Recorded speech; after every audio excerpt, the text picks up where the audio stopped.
Brooks Running has a new shoe for you runners out there. Did you hear that? Better turn up your volume. In fact, turn it up to the max. Introducing the all-new Ghost Max.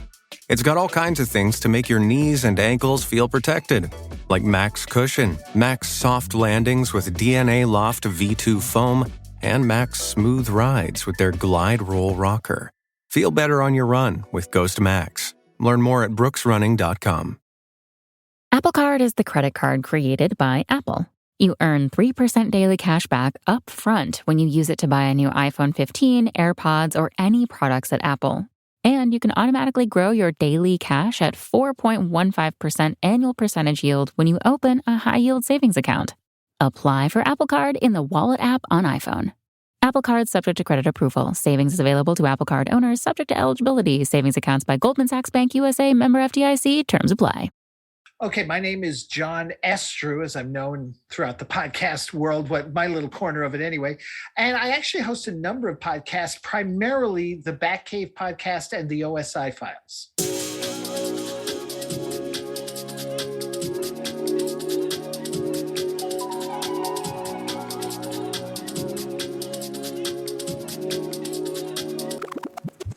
Hey, I'm Mike.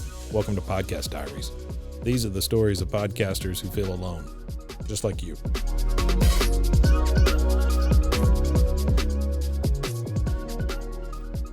So, John, tell us about your shows. Well, the Batcave Podcast is a podcast devoted to, at least it was at first, trying to explain my love for the Adam West Batman 66 series, because when the podcast came out, it was still being derided. And there were a lot of people who were like, well, that's just, for the old folks and such like that. And even the old folks didn't really appreciate it and such. But as the show went on, I started to discover I really didn't need to justify it anymore, because there were a lot more people jumping on the bandwagon and going, you know what, this is actually a pretty cool show. Isn't that funny how it seems to me that podcasting, unlike any other medium, brings out such niche, small communities that band together so tightly, Yep. Okay, and tell me about the other shows. Well, the OSI Files is, I guess, a spinoff of a previous podcast that kind of pod faded, called Cyborgs of Bionic Podcasting, which I and my co-host Paul Bissett were looking at episodes of the $6 Million Man and the Bionic Woman. As you can see, there's a theme with a lot of my podcasts. It's kind of like looking back. You got plenty of shows that look at even Buffy the Vampire Slayer, which isn't that old. I go back 60s, 70s television shows that I grew up with, and go back and look at them and see, do they hold up? Because there are some shows, like I tried watching an episode of Chips a few months back, and I'm like, what the heck did I ever see in this show? But that's rough. $6 Million Man, Bionic Woman, still holding on, to this day for me as shows, as go-to shows. Yeah, just for comfort food. I don't say they're high, marks of television, but definitely comfort food, and a lot of memories as a kid growing up and watching television. Those still are there with me. And it's interesting to note that episodes of either show, Batman or 6 Mil or Bionic Woman, that I loathed as a kid, I can appreciate now. And some episodes that are, even to this day, still well loved by fandom because they remember them as kids. I'm like, actually, those are pretty dopey. Is it where does Throwing the Bear? No, that's the Hulk, isn't it? I'm thinking of the Hulk.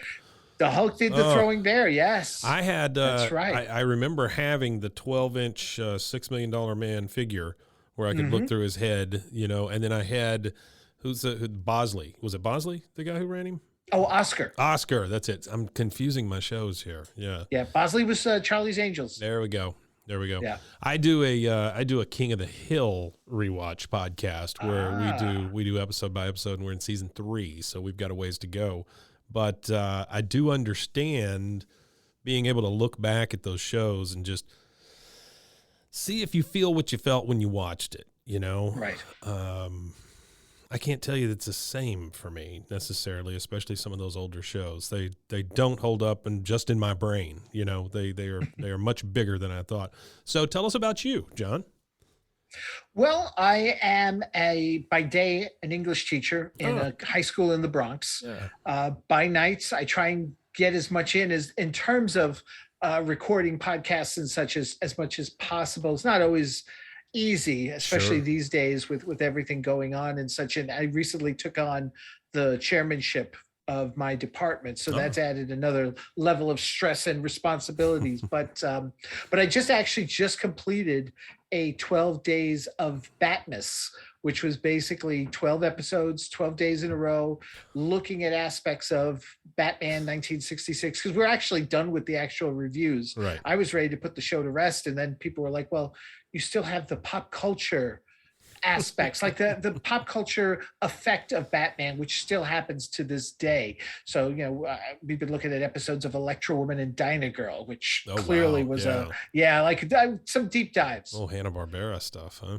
Right. Yeah. Right. Yeah. That was some nutty stuff. Just all of that. Dr. Shrinker, just Lidsville, all of that stuff. Oh my gosh. Yeah. Yeah. Psychedelics were definitely in use.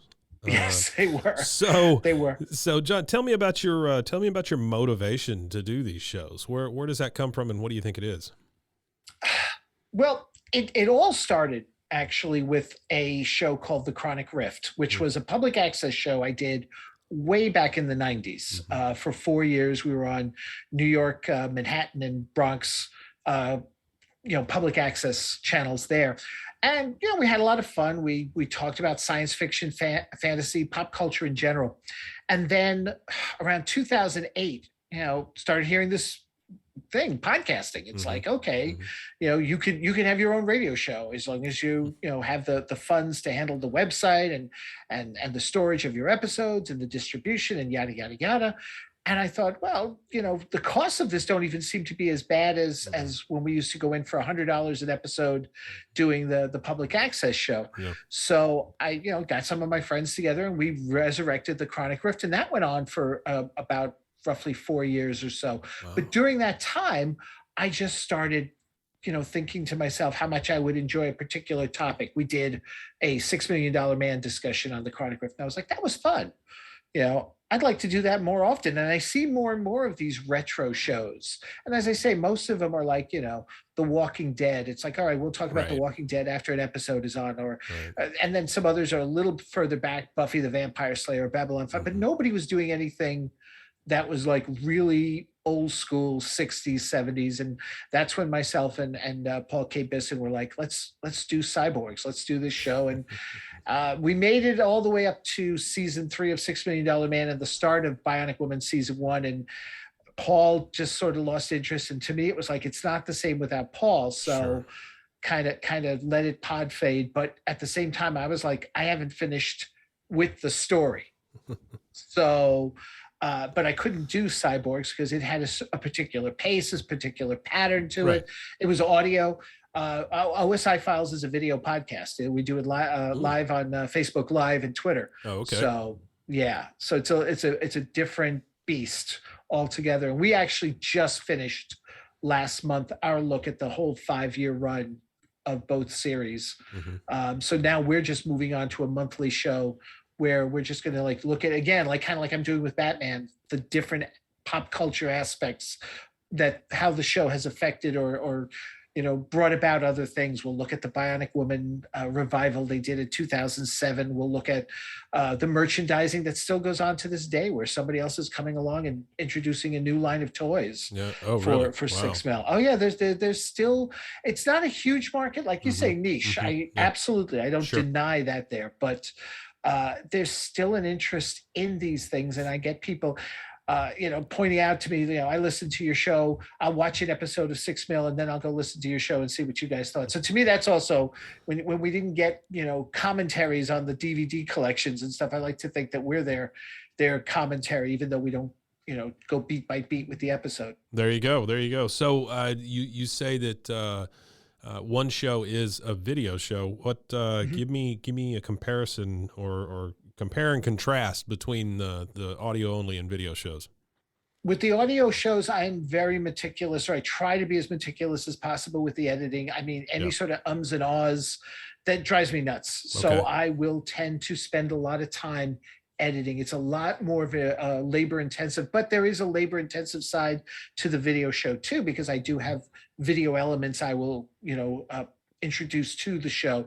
We did a history segment where we kind of looked at the news, the music, movies, other television that aired the night a particular episode would air. So I always had to prepare those as well. So there is some labor intensiveness there, but once the show is on and once we're running it, it is what it is. Sure. There's no going back. So if there's something said wrong or somebody stumbles, or there's even been a few technical snafus where someone's power went out. I got cut off a couple of times. Yeah. We've switched using certain software for in the beginning. We were using Skype primarily because Skype could actually be used through Facebook Live, but Skype became unreliable.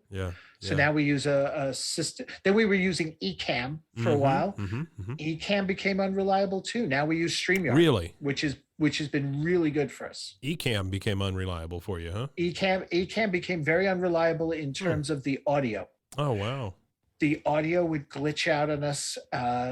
My audio was fine. My guests, my co-hosts, they would start to break up, and after a while it just was unrecognizable. Yeah, I used Ecamm to produce some shows during the pandemic. We were able to do a few video type talent shows, for lack of a better term.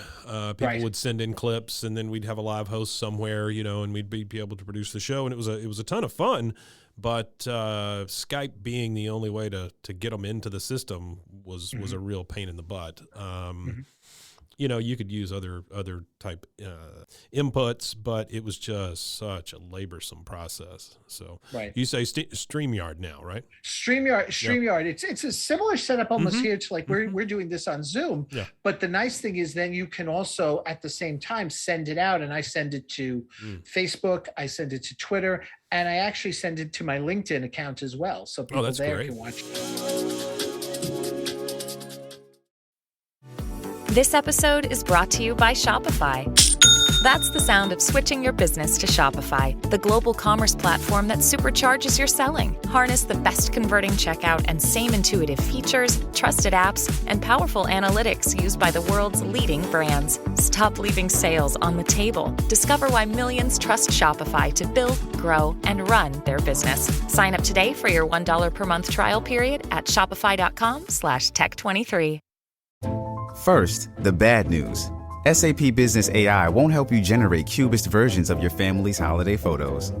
But it will help you understand which supplier is best to help you roll out your plant-based packaging in Southeast Asia, or identify the training your junior project manager needs to rise up the ranks, and automate repetitive tasks while you focus on big innovations, so you can be ready for the next opportunity.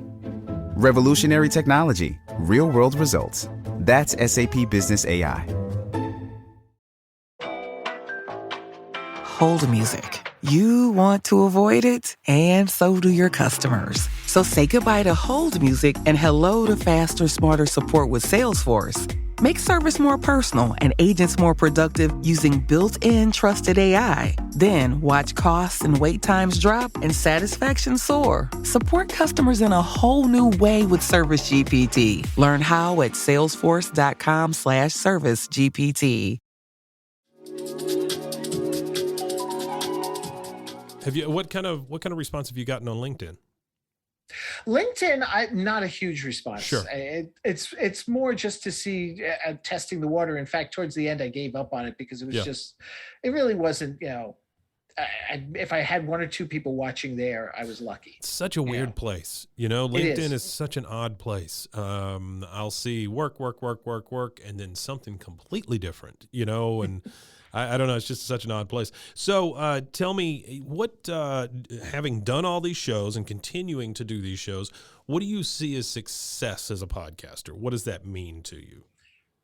To me, I'm the odd duck because I know there are people who look at large numbers. They look at revenue brought in. If we can bring in, I've had people say to me, you should hold out the tin cup. You should go the Patreon or these other routes and such. I don't feel comfortable with it. I just enjoy the process of producing. And I'm at least thankfully in a position financially that I can float this myself, that I don't need to do that. I mean, maybe there might come a day if I want to continue because times are tough, but I thank goodness, I'm doing all right. So to me, success is just, getting that email, getting that comment, good or bad. I mean, I've had some really nasty comments on some things I've done, but at the same time, like for instance, a few years back, the Hollywood Museum held an event. They did a whole Batman 1966 display. It took up the whole floor. And I got invited to the event because of the podcast, which was nice. Awesome. But what was really nice was as I'm walking the floor and I'm looking at the exhibits and stuff, and I'm talking to some people, some others will come up to me and go, "You're the guy who does the Batcave Podcast. I recognize your voice." So that to me is success, because I mean, also when you're doing a podcast, unless you put your face in your advertising and such, it's a faceless medium. I've done a few of these interviews, and that theme keeps reemerging. Just finding your people, and those people then recognizing you by your voice. Oh my gosh, what a big deal, Right. Okay. Especially considering I don't think I have much of a voice. I think you have a super identifiable voice. I think it's different from your normal radio type voice, and so I think that's great. So let's talk about your equipment and stuff. We talked a little bit about Ecamm and some things like that. What all do you use to record, and hardware, software, all that stuff? Okay, for the computer, it's a MacBook Pro. My microphone is a blue, what do they call it? The Blue Yeti. Which I've had for a number of years. I love this thing. When it comes to recording software, primarily it was Ecamm connected to Skype, but I also use something called Audio Hijack, which is really good at, and still is to this day, at capturing audio from Skype or any other sources. You can rip audio off of websites and stuff using this software. Primarily though, these days I do use StreamYard, because the nice thing about StreamYard is, like here with Zoom, it's recording the video, it's recording the audio. And if you want, when it's time to do your edits, you can either get the whole video or you can just have them send you the audio. Right. So it'll actually do that. And they just introduced a new added feature. You can also have individual audio tracks. So like, for instance, you and I talking here, I would be recording I wouldn't be recording, you would be recording, but I have control over it. And I would just basically say to you after we were done recording, stay on a few moments, it's uploading your audio. So I would actually have a separate track of you as well, if I want. That's huge. That's a huge thing right there. Is we're a Adobe shop, and so we use Audition to edit and Premiere to edit. And having those individual tracks is huge for us, being able to control not only volume, but noise and reverb and different things like that on each track. Well, I use GarageBand for the editing. Yeah. Okay. All right. So what's next for you? Well, it's funny because both Batcave and OSI Files should have come to an end, but again, like you say, once you find your audience and they're kind of like, no, we'll go along for the ride with you. I'm kind of like just settled into those two, but every once in a while, I'll sit there and I'm like, I would love to do a podcast on that, or I'd like, in particular, there's one that's still in the back of my head, and it is the oddest podcast of all. But I've got people who are like, you say you're doing it, we're there. The Hostess Cupcakes Comics podcast. Hostess Cupcakes Comics. No, I do not. Tell me about that. Okay, so basically in the 70s and 80s, Hostess Cupcakes would do full page ads. You're talking about in comic books. In the comic books, they would do Spider-Man would save the day by tossing Twinkies at the monster or something like that. In addition to talking about the comic, who did the art and such, we would have the product. So if it's, the apple pies, if it's the pies, I'd be like, all right, which kind? Did you get apple, cherry, or lemon? And let's sample it here and get my guest comments and thoughts on the product. I love that idea. Yeah, Yeah. you do that, I'm there. I will. Okay. I'll be one of your first ones. Yeah. So, John, thank you so much for spending time with me. I really appreciate it. Absolutely. I appreciate this opportunity. I'm not usually on the other side of the mic. This is literally about talking to podcasters, talking about their podcast, talking about their process and their motivation. And you have been a shining example of all those things. And I really appreciate you taking the time for us. Oh, much appreciated. And thank you for the kind words. Well, give me again your full name and your podcast. Okay, my full name is John S. Drew, and you can find me on the Batcave Podcast or on the OSI Files, both available on all your major podcast applications. Fantastic. Thank you, John. Thank you very much, Mike. Check out more Podcast Diaries and plenty of other shows at roguemedianetwork.com. If you have a story to tell, reach out to us. info@roguemedianetwork.com. This has been a Rogue Media Network production.